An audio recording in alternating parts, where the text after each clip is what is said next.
Hello, வெள்ளிக்கிழமைக்கு எடுத்த வீடியோங்க. என்னால் 3 நாளாக குட்டீஸ் வீட்டில் இருந்ததுனால போஸ்ட் பண்ணவே முடியல, சாரி. கொஞ்சம் லேட் தான்.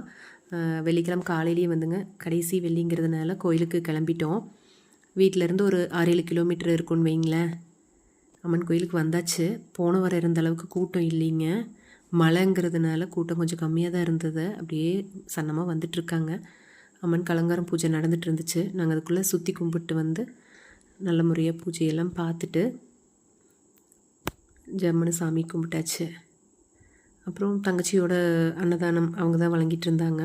ஸோ கூட சேர்ந்து நாங்களும் அன்னதானமெல்லாம் கொடுத்துட்டு நாங்களும் திருப்தியாக கோயிலையே சாப்பிட்டு முடிச்சுட்டு அங்கேருந்து அப்படியே சித்தி வீட்டுக்கு போகணுன்னு பசங்க ஒரே ரகலைங்க. ஸோ குட்டீஸ்க்கு லீவு 3 நாள் கூடவே இருக்கட்டுமே அப்படின்ட்டு நாங்களும் சேர்ந்து அங்கே டேரா போட்டாச்சு.